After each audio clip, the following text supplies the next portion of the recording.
Welcome back to CT21. A big change is coming to the Connecticut Police Chiefs Association. Next month, Chief Patrick Ridenhour from the Danbury Police Department will be taking over as the leader of that organization. It is obviously a change at the top, but also significant because Chief Ridenhour will be the first African-American police chief to lead the Connecticut Police Chiefs Association. Chief Ridenhour is joining us this morning. And Chief, obviously it's a big job. What does it mean to you personally to be in this role starting next month?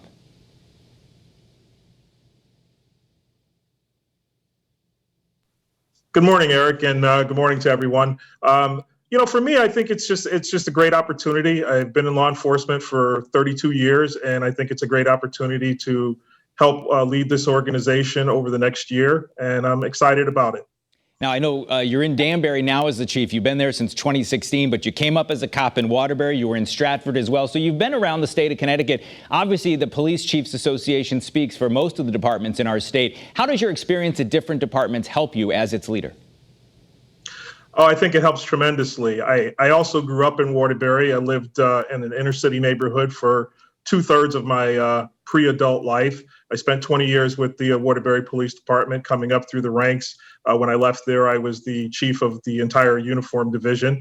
And then when I went to Stratford, I started as the deputy chief and then the chief for 6 years. So going through those two different communities, going from a larger city in the state to a smaller town, but a town that had its share of issues, and now coming to Danbury, I think it prepares me well for this position over the next year, and hoping that we can move in the proper direction to ensure that we serve our communities well.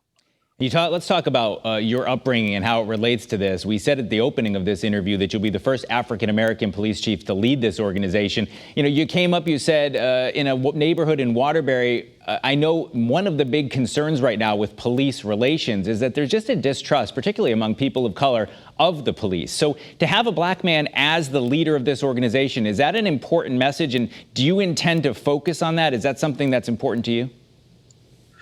I think it's important not only for me as the president and an African-American chief, but the other African-American chiefs that are part of the CPCA to ensure that our voices are heard, because we do bring that experience from both sides to the organization. And I think that the CPCA over the last couple of years has done a good job in trying to bridge the gap between the communities that we serve. And hopefully I can help bridge that even more over the next year.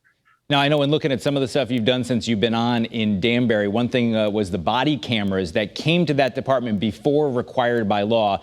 Is transparency and body cameras and things like that something that will be important to you, and has it been important in your career?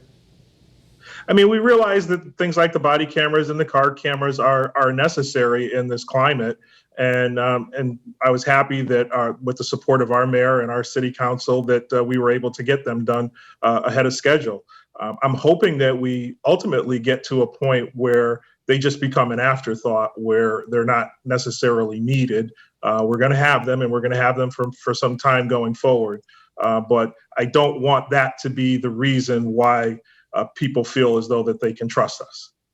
Speaking about trust, it seems that a week doesn't go by, thankfully, I guess, not here in Connecticut, the way to look at it, but there seems like there's national headlines of incidents involving police, many of them deadly, that have been caught on those cameras. How difficult is it to be a police officer right now when there seems to be this national stigma against the police? Is it something you're always going uphill against that?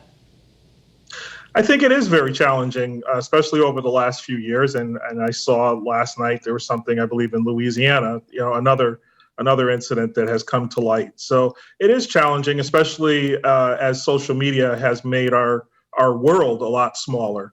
But as you said right from the beginning, though, I think Connecticut, we've done a good job over the last several years working with our legislators and working with our communities. And I think that that's the message that we need to get out here in Connecticut, is that it's different here. It's different here. Our officers are listening, our leaders are listening, and we are going to do the best that we can to ensure that everyone is treated fairly and professionally here.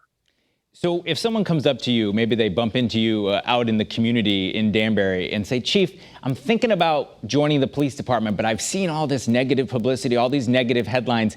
Do you think I should still do it? What do you say to that young person? I say to them, absolutely, you should do it. If that's where your heart is, then you have to follow your heart and you have to do it. And we need good people who want to do the right things for the right reasons. Now, in recent interviews with candidates, I make sure that they understand that it is a challenging environment right now. But if you really want to do this job, you're going to be the person who is helping push the ball forward rather than going backwards. I think a lot of our viewers from different stories have heard, obviously, the Connecticut Police Chiefs Association, but let's explain a little bit about what that organization does. So what will your role be over your term as its leader? Well, over the course, it's a 1-year term. So over the course of that term, I more than likely will be the main face of the organization, the spokesperson for the organization. We get together regularly to discuss issues and try to be on the same page as to how we need to police in Connecticut. Over that time, I also hope we talk about building trust within our communities, but I hope that over this next year that we will build a strong bond with our legislators so that they realize that we can be an organization that they can come to and get good advice and get good feedback as we navigate these troubled waters over the next year. It seems like a lot of what you've talked about has been about working together. And I know when you were sworn in Danbury, I saw some of your comments and you said that the police officers are just one link in the chain. So we only have a few seconds left, Chief, but what would you say to the people who are watching this morning about the role of police in Connecticut and how you view it and how they should view it? Well, policing is somewhere we're the beginning of the criminal justice system, and we understand that, but we are not the middle and the end of the system. And policing is what our communities expect of us, and that's why we need to communicate with our communities and understand from them what it is that they're looking for.